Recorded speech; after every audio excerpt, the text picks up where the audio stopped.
More and more, as the game progresses forward, slowly but surely they are pushing us in a direction of play, and spoon-feeding us little by little until we can see the values of character variety. Aventurine comes into play as an imaginary preservation character, and while he is one of many sustainers, I truly do think he's the best sustainer that your account needs right now. But that's a really strong point and a lot to ask for out of a character. What makes Aventurine so special? Why should you consider picking him up when there's so many other sustainers to choose from? You've come to the right place. In this video, let's just go over that, as well as talk about the state of the game, and how Aventurine is the definition of a character that is shifting the game as we see it. Aventurine's got quite the interesting kit, but they make it quite hard to get to since Aventurine's a story character, so we gotta look at it another way. With the story of Aventurine, we're able to tell everything that we need to know even with the limited information that we do have available. No numbers or anything, so I can't say for sure for damage specifics, but you can get the point. Aventurine's a preservation character whose shielding capability comes from his skill. The shield scales off of his defense and protects you from any incoming damage. However, with each attack that is triggered onto your teammates, Aventurine will gain a stack. And after reaching 7 stacks, Aventurine will let out a bunch of coins via a follow-up attack and then start dancing the night away. Maybe the last bit's just a bit of fan service, but you get the idea. In addition to the follow-up attack, Aventurine will also reapply the shield onto your teammates. These shield effects are stackable alongside the shield that he received from his skill. Now, with that little breakdown, this is a bit of everything Aventurine can do, but each bit of his abilities have added caveats to them that are worth mentioning. If there's one thing I've learned when trying to understand and interact with Aventurine's kit, is that he enjoys to play a bunch of games, and a lot of that is baked into the root of his kit. Let's take a spin at it and figure it out together. Aventurine's skill is a very basic at first glance. With the description given to us, it basically says that all allies are provided with a fortified wager shield, while additionally stating that the shield effect is stackable. Fortified wager does have a bit more into it. When Aventurine uses his skill, he also assigns each target with a suit, like a deck of cards.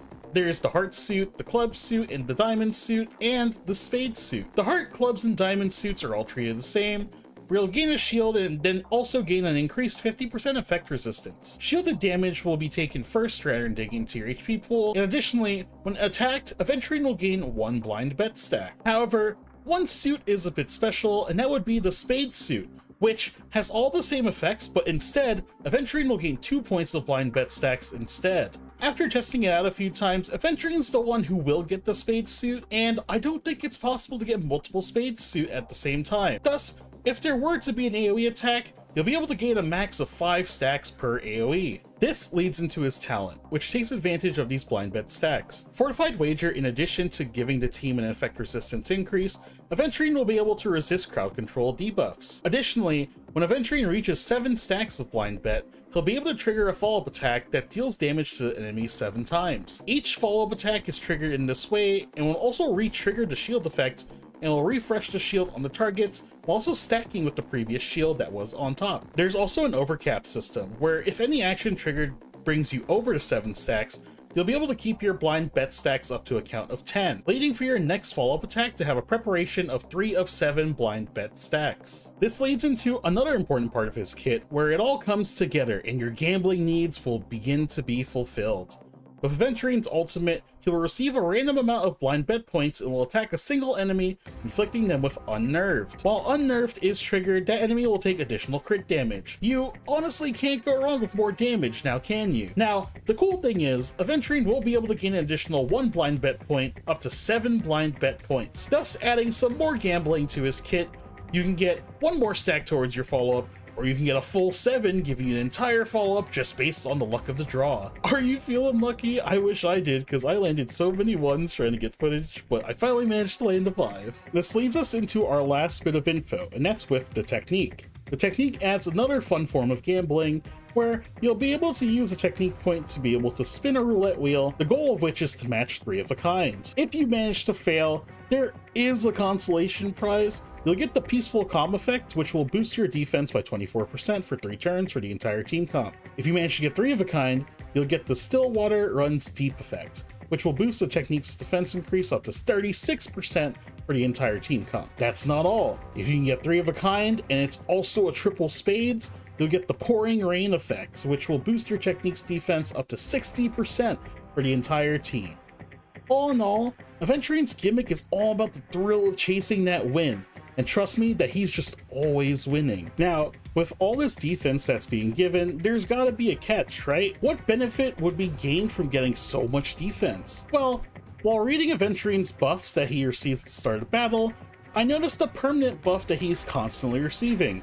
This buff is called Leverage. Leverage increases his crit rate by a certain amount, but something I noticed while recording this Leverage buff was the crit rate that he was gaining was changing between each boost in defense that I was also receiving. With none of the technique buffs up, Leverage was giving 34% crit rate. No matching technique buff, Aventurine gained an additional 24% defense and also gained 6% more crit rate, totaling an additional 40% crit rate. With the 3 of a kind, he gained 42% crit rate, and with the 3 of a kind with spades, Aventurine was gaining 48% crit rate from Leverage.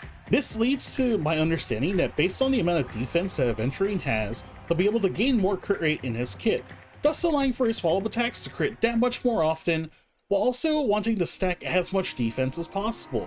This leads to really amazing situations that Aventurine's in, because not only is he a follow-up attacker, now he has the ability to gain a lot of crit rate for free from his kit, thus meaning you could choose to stack him up with crit damage. Your Aventurine now has the chance to dish out more and more damage, with a lot less to build. 48% crit rate is a ton to work with, and you know what they say? You've got a lot of leverage to work with. Yeah, I'll see myself out. Bingo's another fun one I noticed in Aventurine's other actions, where he'll be able to get benefit from other units' follow-up attacks that will grant him 1 stack of blind bet up to 3 times. Now, the interesting part about this is while it would be amazing to get these blind bet stacks as much as possible, Aventurine only gains benefit from it every 3 follow-up attacks per Aventurine turn. This means that to keep getting the benefit, you'll want to have your Aventurine be fast enough where he'll be able to get constant turns, but also be able to maximize the gain of 3 follow-ups between each turn. Because of this, it'll increase his damage capability while also being able to provide more shields often, increasing his team's sustainability. Aventurine is a unit that will offer you the best of both worlds with follow-up attack damage constantly coming in while also preventing any sort of damage from happening at the same time. Now, you're probably asking yourself, why would I consider picking up Aventurine over some other options? The answer in my eyes is actually quite simple. Aventurine picks up where the other characters begin to fall a bit short. With each passing patch of Penacony's release, the game has been pushing an agenda where damage is beginning to rise a lot more for terms of output, and gimmicks are being presented where healing is being cut back as well. We are no longer in the early stages of honkaistarrail's lifespan, where there's just a cookie cutter unit that you'll be able to summon that will solve all of the game's problems that they throw at you. And I'm sure there's a few units that have popped into your mind where you'll say, well, that's not true. And there's a good chance you'll be able to prove that point with specific scenarios that give them the biggest benefit. Shielding has been something that's never realistically been necessary. The damage done to a unit has never been so severe or high, where you'll realistically need that unit to survive in any situation, unless you're considering like the super high end of like Golden Gears or Swarm Disaster. This leads into the value that comes with picking up Aventurine. At a surface level, Aventurine cares about 1 stat and 1 stat only. That's defense. Aventurine's kit scaling off of defense means you'll be able to fully invest in him just having as much defense as possible. At a surface level, this makes Aventurine a very valuable character who can be flexible and built in many ways. Want to focus on his shielding capabilities? Just run defense % on him and toss on the Knight of Purity Palace set, increasing the shield strength while also increasing his defense. Want to do more of a hybrid build? Aventurine's follow-up attack capabilities are very powerful. Run him on a 2-piece defense, 2-piece follow-up attack set, you'll be able to capitalize on value so much more. For planner sets, he can take full advantage of Inert Salsodo, granting him more crit rate while also increasing his ultimate and follow-up attack damage. You can even run him on double defense Spear and Rope. Because of his leverage trace, you'll get more crit rate based on having more defense anyway. Aventurine's a character with no big potential flaws and only lots to gain. His sustainability and damage can get really high, and building him is very bare bones to get good use at the basic level. Incorporate more crit rate and crit damage into the mix, as well as equip a light cone to increase his defense even more, you'll be able to see his values rise with every single bit of gear upgrades as possible. Having a unit like this that you can see use very early on for newer players is a blessing in disguise. For players who are a bit more invested, you'll be able to make great use out of him as well.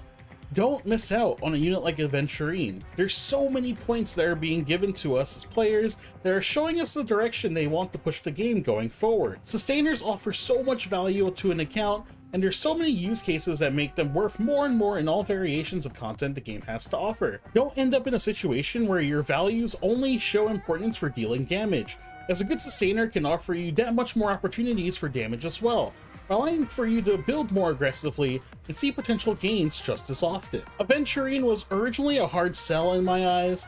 I couldn't really see or understand the value that he would bring to my account, but the more I read his kit, and the more I began to see the way the game was leaning towards content, in my eyes, Aventurine is by far one of the best characters you could be summoning for.